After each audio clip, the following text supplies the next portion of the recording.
l'ISJC, l'intimité avec le Seigneur Jésus-Christ, l'assurance absolue du salut de ton âme. Alléluia, alléluia, alléluia. Bienvenue à l'ISJC International Ministry. Je suis très content de vous accueillir ici même, où se trouve l'Arche de l'Alliance de l'Éternel. Alléluia. La cité de David, nous sommes sous l'onction du grand roi David, et c'est Dieu qui l'a dit. Le jour de la consécration. Je suis très content de vous retrouver dans le cadre de l'émission du Club 21. Club 21 2024. Nous allons faire aujourd'hui notre 4e quiz. Et nous prions d'abord Dieu d'Abraham, Dieu d'Isaac, Dieu de Jacob, Père éternel, Seigneur Jésus. Nous te rendons grâce pour ces moments de connaissance, pas la connaissance qui enfle, mais l'esprit, ton esprit en nous, ta présence en nous. Merci Seigneur pour ces moments où tu vas impacter plusieurs qui prennent part à ce programme de l'Esprit de Jésus-Christ afin qu'ils marchent avec lui et lui les amenant vers toi pour qu'ils soient adoptés au nom puissant de Jésus-Christ. C'est le vœu, ton vœu le plus cher, est que l'Église soit autour de toi chaque fois, avant même qu'on ne parle d'enlèvement. Merci Seigneur, Saint-Esprit prend contrôle maintenant en amenant toute pensée captive à l'obéissance de la parole de Dieu. Je couvre cet endroit par le sang de Jésus-Christ. Et toi qui me regardes en ce moment, sois protégé par ce même sang. Au nom puissant de Jésus, nous avons prié. Amen. Alléluia. Alléluia. Eh bien, l'ISJC, l'intimité avec le Seigneur Jésus-Christ, ce n'est pas autre chose. Ce n'est pas une organisation internationale de cours suprême et tout ça là, ou bien l'armée du salut. Non, ce n'est pas ça. C'est l'intimité avec le Seigneur Jésus-Christ. C'est une vision que le Seigneur a suscitée et que nous avons reçue lors de la consécration en 2016. Eh bien, voilà, nous continuons notre route pour éclairer l'Église, préparer l'Église pour l'enlèvement. L'Église ne peut être prête que si elle vit auprès du Seigneur, si elle marche avec le Seigneur, si elle vit là où le Père se trouve. C'est possible, c'est tout à fait possible, ça se fait déjà. Donc voilà, c'est la révélation qui manquait jusque-là. Cette révélation est là. Eh bien, comme je vous ai dit, je vous ai convié à ce Club 21 du 2024 pour que tu sois impacté de cette pratique, la présence de Dieu. Si Dieu voit ton obéissance, bam, il va envoyer son Fils, impacté de son esprit. Et tu commences aussi à voyager, à faire ces voyages spirituels. J'avais été révélé, je crois, en 2021, il m'avait déjà dit enseigne de ce que un vrai chrétien, n'est-ce pas, d'abord c'est un chrétien spirituel, il a, n'est-ce pas, c'est un temple, n'est-ce pas, qui a 2 localisations. C'est-à-dire que notre première habitation doit être au ciel. Selon Jean chapitre 15, verset 4. Notre première habitation est au ciel. Nous habitons là-bas quand nous pratiquons cette intimité avec le Seigneur Jésus-Christ. Ça dépend, tu choisis le jour ou la nuit. Moi, c'est à partir de minuit, je suis à l'aise, il y a moins de bruit. Je voyage donc en esprit. Je reste là-bas jusqu'à quand lui-même, il connaît nos besoins. Je vais te dire ça, si tu as un programme tôt le matin, il ne va pas te retenir longtemps. Et puis, il te lâche, tu reviens sur la terre. Maintenant, notre deuxième localisation, c'est sur cette terre où nous sommes venus pour une mission. C'est pour rendre ministère que nous sommes là. Nous ne sommes pas là pour d'autres choses. C'est vraiment pour propager, n'est-ce pas, l'évangile, pour sauver les âmes. Que nous sommes là, tu as été appelé, voilà pourquoi tu es sur cette terre. C'est ta deuxième habitation. Mais tu ne viens pas seul. Le Père et le Fils t'accompagnent. Alléluia. Voilà pourquoi quand tu vas ouvrir la bouche pour parler, les gens seront touchés, guéris, délivrés. D'autres vont tomber, les démons vont partir. Parce que ce n'est pas toi qui agis. Le Père et le Fils sont avec toi. Jean chapitre 14, verset 23. Ils sont avec toi. Et le Seigneur lui-même a dit que le Père travaille encore. Le Père travaille encore aujourd'hui. Moi aussi, je fais comme le Père fait. Tout ce que le Père fait, je le fais pareillement. Vous comprenez? Le Père et le Fils sont en toi par le Saint-Esprit. Quand tu finis ton intimité, tu peux sentir, je vous dis, tu es tellement à l'aise, tu es rempli. Et c'est-à-dire que le moment le plus à l'aise, je peux me trouver, c'est quand je parle de l'intimité avec le Seigneur Jésus-Christ. J'emprunte de temps en temps sur d'autres thèmes, parce qu'il faut élargir pour que le chrétien comprenne. Vous comprenez, ma mission, c'est d'enseigner l'intimité avec le Seigneur Jésus-Christ. Je ne veux faire plaisir à personne. Souvent, je prends certains thèmes très populaires. Dieu me dit, parle de ça. Dieu a quelque chose à dire dans tout ce qui se passe. Donc, voilà. Et les gens aiment ce genre de thème. En fait, ça sauve qui? Quand on parle du football, de la CAN, ça peut sauver quelqu'un? Non. Non. Quand on parle de la Coupe du Monde, et c'est là où tu vois mes vidéos en ligne, les gens tombent dessus, tout le monde regarde. Mais quand on parle du salut, il y a très peu de viewers. Vraiment, je regrette. Nous n'avons rien à forcer, ce n'est pas nous qui sauvons. Et d'ailleurs, ce n'est pas tout le monde qui sera sauvé. Il n'y a que ceux qui sont inscrits dans le livre de vie qui s'intéressent à ces choses. Ne nous trompons pas. Quand j'ai compris ça, mes mots de tête sont partis. Vous comprenez? Que tu fais tout dans la chair pour... Tu crois que les gens vont suivre le Seigneur. Tu te rends compte qu'ils sont là pour leur ventre. Quand j'ai compris ça, j'ai été délivré. Vous comprenez? Donc voilà, prenons l'essentiel aujourd'hui là. Notre quiz, aujourd'hui, nous allons donc lancer le quiz numéro 4, mais nous devons corriger le quiz numéro 3, le quiz numéro 3 qui était basé sur le psaume 105. J'avais circonscrit du verset 1 au verset 14. Et voici ce que je demandais. Ce que Dieu te demandait de faire depuis ce jour-là. Lis et médite sur le psaume 105 et cite le verset biblique qui nous suggère la pratique de l'intimité avec Dieu, avec le Seigneur Jésus-Christ. Aujourd'hui donc, c'est le 14 février, je pense, nous corrigeons ce quiz, le quiz numéro 3. Et puis voilà. Il faut dire que même si le roi David était trempé dans la présence de Dieu, quand nous lisons ce psaume, le verset 4 semble le mieux appliqué à notre question que nous allons lire donc tout de suite. Psaume 105, verset 4 nous dit quoi? Ayez recours à l'Éternel et à son appui. Cherchez continuellement sa face.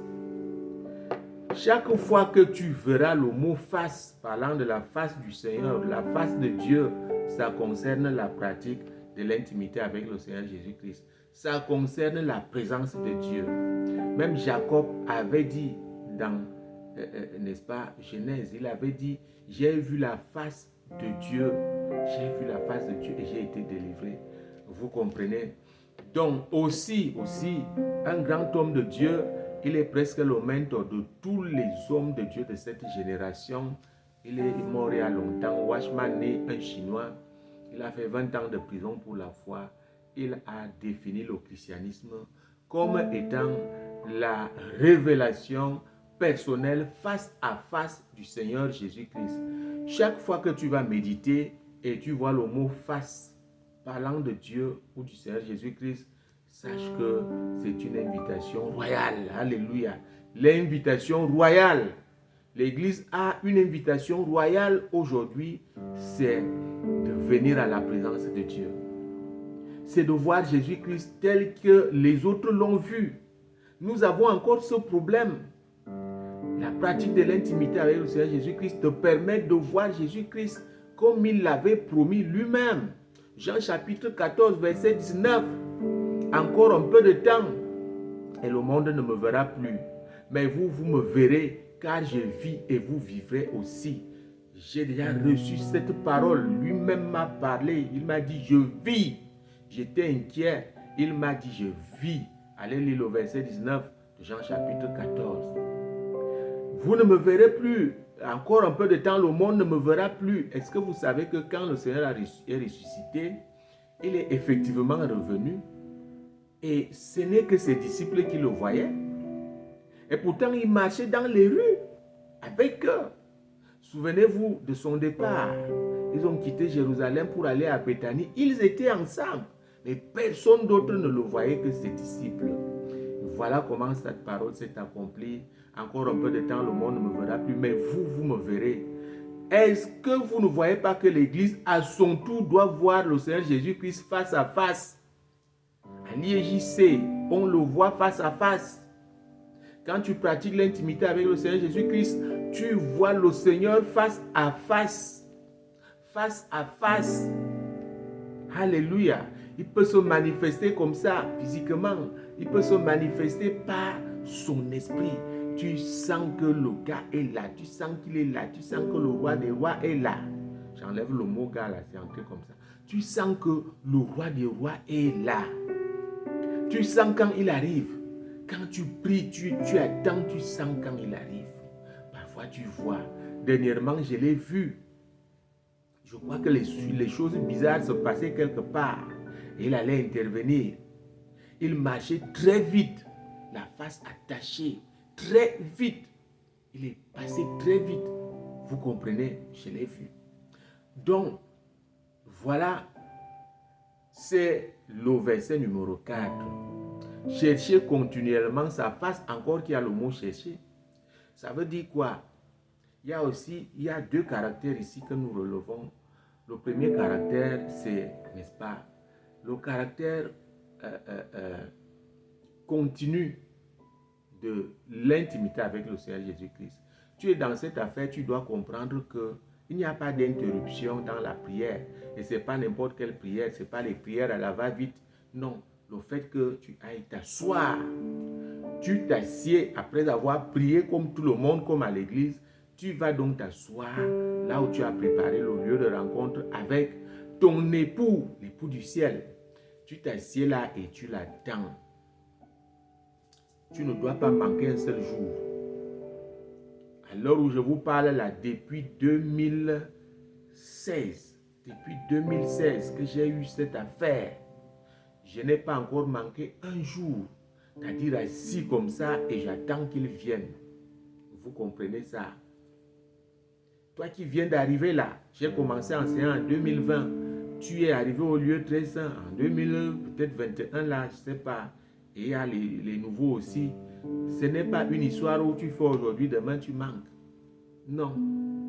Il va te lâcher. Ce n'est pas ça l'objet. Le Seigneur veut que nous soyons avec lui. Avec lui. C'est un bon démocrate. Ce que tu lui dis, c'est ça qu'il retient. Et il attend que tu appliques. Il ne va pas te dire non. Il ne dit jamais non. Vous comprenez? C'est ce que tu lui proposes, il accepte. Fais donc attention. Sois obéissant, sois fidèle. Donc voilà ça. L'intimité avec le Seigneur Jésus-Christ se pratique chaque jour. Il n'y a rien qui soit au-dessus de ça. Il n'y a pas les grandes prédications de 5 heures de temps. Non. Il n'y a même pas ce que toi tu dis là, tu sers le Seigneur, là tu es au pupitre. Ça n'a rien à voir.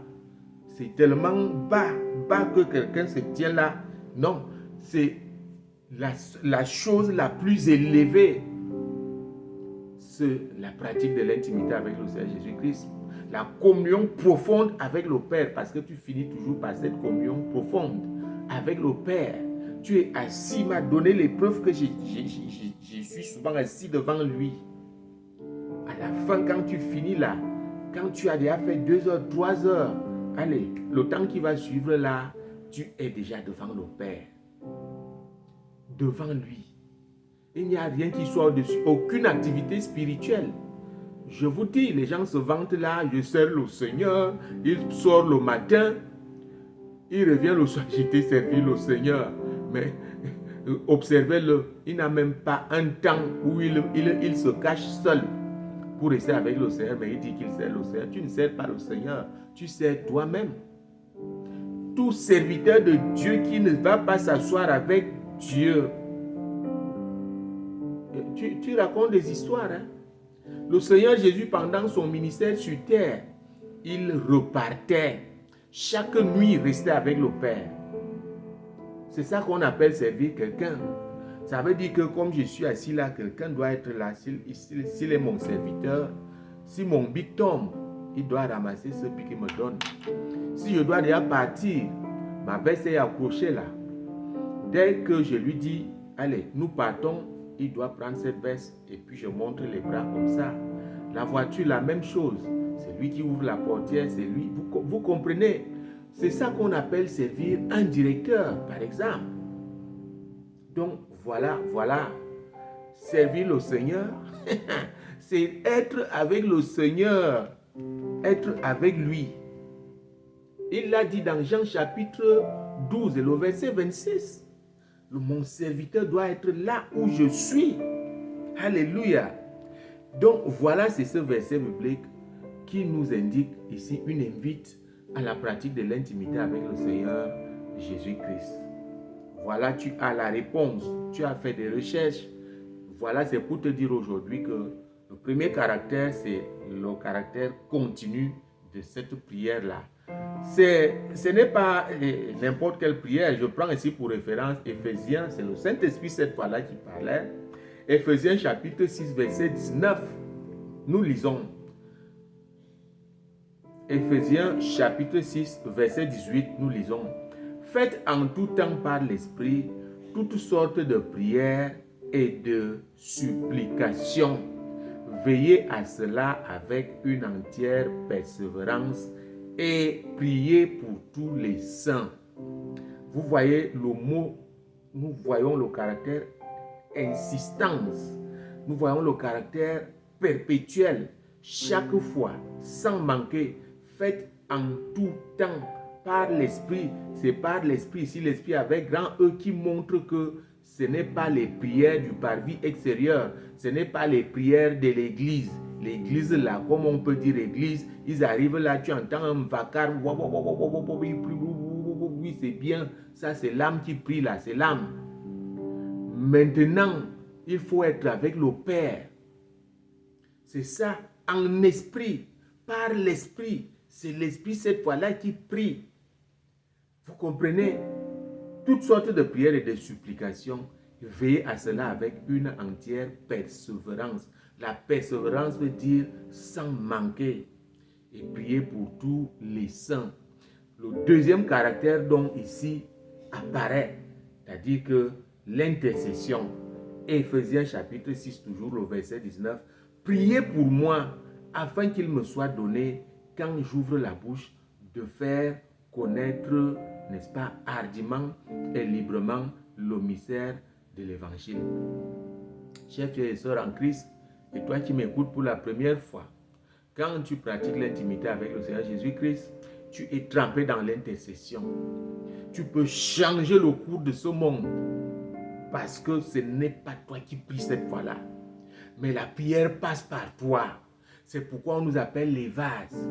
Qu'on soit sur cette terre ou là-bas au ciel, quand nous partons, la prière passe par un homme. Vous comprenez? L'intercession. Là-bas, tu as deux grands intercesseurs, le Saint-Esprit et le Seigneur Jésus-Christ. Donc le Saint-Esprit prie. C'est lui qui présente tes sujets de prière parce qu'il sonde tes profondeurs. Il les présente à Dieu. Il les présente à Dieu. Voilà pourquoi Dieu peut exaucer. Toutefois, il est souverain. Et le Seigneur Jésus intercède pour toi, pour que le Père t'accueille chaque jour, que tu viennes à cette maison chaque jour. Vous comprenez? Donc voilà ça. Intercéder, prier pour moi veut dire intercéder. Je vais te dire une chose. La vraie prière commence quand tu sens la présence de Dieu. Alléluia. La vraie prière commence quand tu sens quelque chose. Si tu as déjà reçu cette chose, ne prie pas n'importe comment. Je donne très rapidement encore cet exemple. J'ai été rapporté que un grand frère était sur la table des sorciers. On allait déjà couper sa gorge. Il était déjà programmé. Il s'est impliqué dans un deuil, comme il est élite, comme on aime appeler élite sans Jésus-Christ là. Et alors, les sorciers l'ont programmé, c'est lui qui devait suivre. Vous savez, dans nos villages, les gens qui n'ont pas Jésus-Christ là, je vous avertis, il n'y a que Jésus-Christ pour te défendre. Dans nos villages, quand on fait un enterrement, la liste est connue. La liste est connue. Peut-être des dizaines de personnes sont sur la liste. On sait déjà qui va suivre. Il était le suivant. On m'a appelé, les petites sœurs m'ont appelé en pleurant. Ah, il va mourir, oh, ceci, cela. J'étais sur mon bureau en train de méditer. Dès que j'ai entendu ça, moi aussi j'ai ouvert la bouche, a dit au nom de Jésus, a dit au nom de Jésus, au nom de Jésus, je brise, je lis, je brise, je le couvre par le sang de Jésus. Le Seigneur a fermé ma bouche, pac. Je vous dis, ce n'était pas par ma propre force, ma bouche s'est fermée. Pourquoi? Parce qu'il me connaît. Il sait que je sais quand on prie, je sais quand une prière doit être efficace. Ce n'est pas dans la chair, c'est avec lui. C'est quand tu es avec lui, quand tu pratiques l'intimité. Alléluia, que les prières sont efficaces. Le reste n'est que grâce. Ah oui, tu pries là, tu reçois un petit truc, tu dis j'ai prié Dieu. C'est la grâce de Dieu, c'est des miettes. La prière la plus efficace, c'est quand tu es en esprit. Faites en tout temps par l'esprit. Vous comprenez? Et comme ça, cet homme-là qui persécute même l'église aujourd'hui vit encore. Il vit encore parce qu'un homme qui aime Dieu, un homme qui marche avec Dieu et a retrouvé Jésus-Christ. Et les deux ont intercédé pour sa survie. Les sorciers sont partis en courant.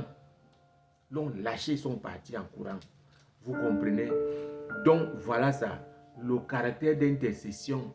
L'apôtre Paul demande que tu pries. Je veux donc te dire que si tu pries pour moi, sois sûr que tu le fais par l'esprit. Ce n'est pas les mots vides, les tonneaux vides, les mots vides. On dit aux gens de chercher la face du Seigneur. Ils sont paresseux. Mais ils se disent chrétiens. Vois comment ils s'habillent quand ils vont à l'église. Vois comment ils s'habillent. Et ce n'est pas de votre faute. Mais voici la vérité. Cette affaire-là n'est pas ce que vous voyez là. Ce n'est pas qu'on s'habille très bien. Oui, on peut bien s'habiller très bien. Mais sache que tu fais ce que l'Esprit est en train de te dire là, dans ta maison, dans le lieu où tu as prévu rencontrer le Seigneur. En ce moment-là, tu peux mériter de mettre tes pointinini. Il y a les chaussures aujourd'hui qui regardent le ciel et on dit qu'on est très bien habillé. Je vois aujourd'hui les vestes croisées. D'autres prêchent l'évangile avec ça, mais ils ne connaissent pas le Seigneur Jésus-Christ. Ah oui, voilà le problème. D'autres sont au pupitre. Quand ils veulent lancer leur prédication, ils ferment les yeux, ils commencent à crier là. On croit, les gens croient que non, le gars ne connaît même pas le Seigneur Jésus-Christ. Mais il a une grande église. Les gens seront très surpris. Les gens seront surpris. Je vous dis, cherchez le Seigneur. chercher la face du Seigneur. Passons donc je vous propose le quiz d'aujourd'hui. Tu auras jusqu'à dimanche, jusqu'à dimanche pour trouver. Le quiz d'aujourd'hui donc est basé sur Romains chapitre 8, l'épître de Paul aux Romains. Voilà le chapitre le plus transformateur, c'est-à-dire que s'il y a un chapitre qui peut te transformer, Romains chapitre 8. Si tu veux la transformation, tu dis au Seigneur, je vais être transformé. Lis Romains chapitre 8 chaque jour. Tu vas voir comment tu vas commencer. Parce que la transformation, c'est ça. Nous sommes appelés à être transformés. Tu ne peux pas être un enfant de Dieu et continuer la même vie, continuer les mêmes choses, continuer de marcher avec les mêmes gens. D'autres même refusent le Seigneur, mais ils sont toujours tes amis. Mais qu'est-ce que tu penses? Qu'est-ce que tu fais? Tu n'iras nulle part avec ça. Donc, Romains chapitre 8, voici la question. Trouve le verset biblique qui nous montre un aspect de la pratique de l'intimité avec le Seigneur Jésus-Christ. Trouve le verset biblique qui nous montre un aspect de la pratique de l'intimité avec le Seigneur Jésus-Christ. Un verset biblique qui montre que de temps en temps, quand même, moi je le fais chaque jour, des heures et des heures, que tu dois aller t'asseoir là et attendre que le Seigneur se manifeste. Et quand c'est déjà le cas, tu marches avec lui. Il peut t'amener en voyage. Vous comprenez? Il m'a pris ici en 2012. Il m'a amené au Cameroun pour aller chercher votre maman.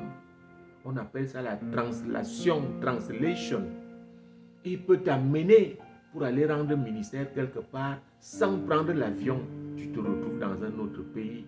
Ça se fait avec ceux qui pratiquent l'intimité avec le Seigneur Jésus-Christ. Je vais te laisser là. Voici ton quiz basé sur Romains chapitre 8. Le chapitre qui interpelle l'Église, qui demande à l'Église de quitter la chair, qui demande aux chrétiens de devenir des chrétiens spirituels, de ne pas trop s'intéresser aux choses de ce monde, de s'intéresser aux choses d'en haut. Une fois que tu as été, n'est-ce pas, tu es né de nouveau, il faut t'arranger déjà à avoir le baptême du Saint-Esprit. C'est là dans Romains chapitre 8. Il faut t'arranger à l'avoir pour appartenir au Seigneur Jésus-Christ. Si tu n'as pas l'Esprit du Seigneur Jésus-Christ, alors tu ne lui appartiens toujours pas, même étant assis à l'église. Faisons donc attention, soyons obéissants. Moi, je ne suis pas là pour perdre mon temps, je fais juste ma part. Et je vais te dire une autre chose, ce n'est pas moi qui sauve. J'ai seulement été appelé pour proclamer la vérité, proclamer la justice de Dieu. C'est ça que je suis en train de dire là. Si tu me rejettes là, ce n'est pas moi que tu rejettes, c'est Dieu lui-même que tu rejettes. C'est cette parole-ci qui va te juger demain. Et je ne veux pas que tu sois jugé demain. Ton nom est dans le livre de vie. Assume. Assume. Assume. Tu n'assumes pas, le Seigneur va enlever ce nom, il met de côté. Et tu seras jugé. Alléluia. Ce n'est pas pour te faire peur, mais c'est pour ressortir cet autre aspect de Dieu. Dieu est redoutable, que les autres cachent parce qu'ils prennent votre argent. Ils vous cachent que Dieu est redoutable. Dieu est sérieux. Vous comprenez? Ils vous cachent cela parce qu'ils prennent votre argent. Et vous allez vous asseoir là où vous vous sentez à l'aise. On soigne vos émissions. On commence à danser, on fait 10 000 pas. Là, tu vois, le monde est rempli. Et il n'y a pas d'esprit à cet endroit-là. Vous n'êtes donc pas libre. La Bible dit que le Seigneur, c'est l'esprit. Là où il y a l'esprit du Seigneur, là est la liberté. À quoi ça te sert d'aller t'asseoir là où on fait le spectacle? Et tu rentres chez toi. Pendant que ce spectacle passe, le cancer, tu ne sens plus ton cancer là. Tu ne sens plus le cancer. Toi, je te parle à toi là. Toi qui as le cancer. Toi qui as et tout le reste, toutes ces maladies là, se taisent. Les esprits se taisent. Quand il y a le spectacle, c'est pour t'endormir. Mais après, quand tu rentres chez toi, Ils te disent, nous voici encore, tes problèmes durent une semaine. Et quand tu vas dimanche, ça se calme un peu. Tu reviens dimanche soir, les problèmes sont encore là. Parce que tu n'as pas encore trouvé la route. La vraie route, c'est l'esprit. Ce n'est pas la chair. Et vous allez observer ça. Ce n'est pas ces grands regroupements-là. Non. Il faut chercher l'esprit. Il faut chercher la face du Seigneur Jésus-Christ. Voici ton quiz basé sur Romains chapitre 8. Tu lis donc tout le chapitre. Tu as beaucoup de temps jusqu'à dimanche. Je laisse le temps aux gens de méditer. Tu lis et tu relis et tu relis. Tu peux trouver des chapitres similaires, mais il y a des versets similaires, mais il y a vraiment un verset biblique qui suggère, n'est-ce pas, la pratique de l'intimité avec le Seigneur Jésus-Christ. Eh bien, tu vas attendre la réponse la fois prochaine, c'est-à-dire dimanche. Je vais vous laisser là, je vous aime et je vous souhaite encore des meilleurs vœux pour l'an 2024. Et dès le début, je ne fais que dire beaucoup de présence de Dieu dans ta vie. C'est la présence de Dieu qui te sauve. C'est la présence de Dieu qui t'enseigne. C'est la présence de Dieu qui fait même de toi un prophète. Il y a tellement de prophètes là dehors, mais ils ne connaissent même pas la pratique de l'intimité avec le Seigneur Jésus-Christ. Et c'est le monde du prophétique, cette pratique-là, où ce qui va se passer, tu es au courant. Tu es au courant. Vous savez, quand ces choses arrivent là, la CAN et tout ça là, moi j'ai vu à la veille du lancement de la CAN, Dieu m'a montré le Cameroun et l'Égypte. Il m'a dit, ils n'iront nulle part, le Cameroun et l'Égypte. Niveau 2, c'est-à-dire que après les huitièmes, après quoi, les tours de groupe, les phases de groupe là, niveau 2, c'est-à-dire les huitièmes de finale, ils devaient rester là. Il m'a montré, ils sont tous restés. Je lui ai dit, mais pourquoi tu me montres ces deux pays? Ces deux pays, c'est parce que c'est les plus capés en matière de Coupe d'Afrique. Vous comprenez, ça fait donc un grand bruit quand ces deux pays-là restent à ce niveau-là. Dieu ne peut te montrer que ce qui fait donc à ce qui attire l'attention de plusieurs personnes et ce qui amène à la réflexion. Se pose les questions, pourquoi un déclin footballistique de ces deux pays, un déclin pareil. Vous comprenez? Donc voilà, il m'a dit, voilà pourquoi je te montre ça. Deuxième chose, c'est prophétique. Parce que les deux réunissent le chiffre 12. Le Cameroun et l'Égypte réunissent le chiffre 12. C'est-à-dire que le Cameroun a déjà remporté 5 trophées et l'Égypte a déjà remporté 7 trophées. Notre Dieu est tout ce qu'il nous donne à nous autres est prophétique. Mais nous ne sommes pas là pour faire le buzz. Je me suis seulement tué. J'ai dit, attendons voir. J'avais dit dès le début que ceux qui vont jouer cette coupe-là avec Dieu, ils iront très loin, ils vont même la remporter. Et c'est ce que vous avez vu. C'est ce que vous avez vu. Le Nigeria joue toujours ses matchs avec les louanges. Ils ont une chorale, la vraie chorale. Et les trompettes, vous comprenez. Il m'a été rapporté d'abord, un de mes membres, là en Belgique, m'a rapporté que les Ivoiriens allaient au stade. Quand leur équipe jouait, ils allaient avant. Ils jeûnaient 3 jours avant le match, tous. Ils allaient aussi au stade prier, invoquer le nom de l'Éternel. Qu'est-ce que vous voyez là? C'est ce que j'avais dit. N'allez pas à la CAN avec les marabouts dans vos hôtels. Et qui a gagné la coupe? C'est une de ces deux équipes qui ont toujours invoqué le Seigneur pour, n'est-ce pas, leurs problèmes, pour leur victoire, pour leur match. Et pourquoi la Côte d'Ivoire? Le Nigeria aurait pu l'emporter parce que le Nigeria, c'est une tradition. Vous comprenez? Mais la Côte d'Ivoire, c'est un sursaut. C'est-à-dire qu'ils ont dû trouver recours à l'Éternel. Et l'Éternel a exaucé. Pourquoi? Parce qu'ils ont réussi dans tout ce qu'ils ont fait. Nous tirons le chapeau à la Côte d'Ivoire. Le chapeau, ils ont fait preuve de bonne gestion. Ils n'ont pas détourné l'argent de la CAN. Ils ont mis des infrastructures. Ils ont accueilli les Africains. Tout le monde était à l'aise là-bas. Selon les informations que nous recevons, voilà pourquoi Dieu a plutôt donné ça à la Côte d'Ivoire.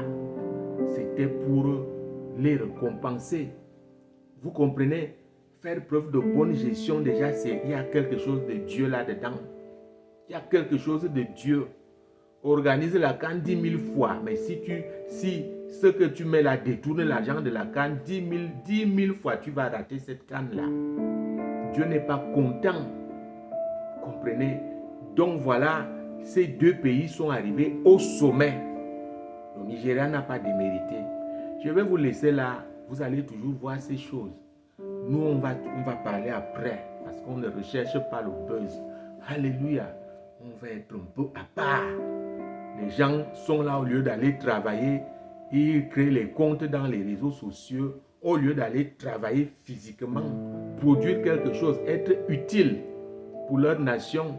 Mais ils sont dans ces choses pour blasphémer, pour mentir. C'est honteux de voir des choses comme ça. Même ceux qui se sont révélés un jour ou l'autre comme serviteurs de Dieu sont là-dedans.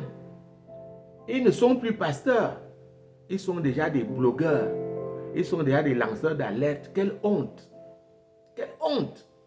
Tu t'es présenté aux gens comme serviteur de Dieu, comme pasteur. Aujourd'hui, tu es déjà serviteur des réseaux sociaux où tu pompes le mensonge pour que ton compte soit comme ça là. Et le compte des viewers et des abonnés. Non. Si j'ai deux personnes là qui acceptent ce que l'Esprit enseigne, c'est un grand salaire au ciel. Alléluia. Que le Seigneur vous bénisse. Je vous laisse là et on se retrouve, n'est-ce pas, dimanche. Je suis là trop prié. Vous savez pourquoi? Moi, je continue de chercher sa face.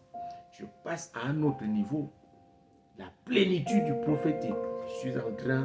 Je suis en plein là-dedans et il faut passer du temps. Là-dedans. On va se retrouver quand ce sera bon et très bon. Alléluia. Mais on est toujours ensemble en esprit. Vous avez au moins 2 vidéos par semaine et vous avez alors des centaines de vidéos sur la chaîne, notre chaîne YouTube. Tu ne peux donc pas dire que tu n'as rien. Tu viens même d'ailleurs d'arriver. Entre dans la chaîne, trouve tout ce que tu veux là dedans. Et puis tu as mon numéro aussi. Tu as vraiment une préoccupation spirituelle, tu peux me contacter. Que le Seigneur vous bénisse. Je te couvre par le sang de Jésus-Christ. Toi qui prends ce temps-là, tu t'es inscrit à ce programme, même si tu ne t'es pas inscrit. La Bible dit que tous ont eu le même salaire. Mais je vais te dire aujourd'hui, toi qui t'es inscrit, tu plais à Dieu. Quel est ton problème au nom puissant de Jésus-Christ?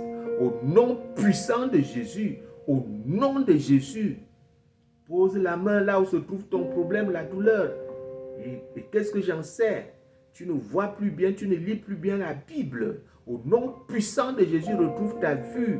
Au nom de Jésus-Christ, pose ta main sur ton affliction et sois guéri au nom de Jésus. Lève-toi et marche. Si quelqu'un est là pour te tenir à la main, tu es assis sur une chaise roulante. Lève-toi, que quelqu'un te relève. Et tu ne vas plus t'asseoir au nom de Jésus. Lève-toi et marche au nom puissant de Jésus-Christ. Nous avons prié. Amen. Crois. Ne cherche pas à comprendre. On croit d'abord et le Saint-Esprit amène le reste. Si tu cherches d'abord à comprendre, ça te passe sous le nez. Crois à la parole, crois en Dieu, crois au Seigneur, crois aussi à ses vrais prophètes. Que le Seigneur vous bénisse. Alléluia.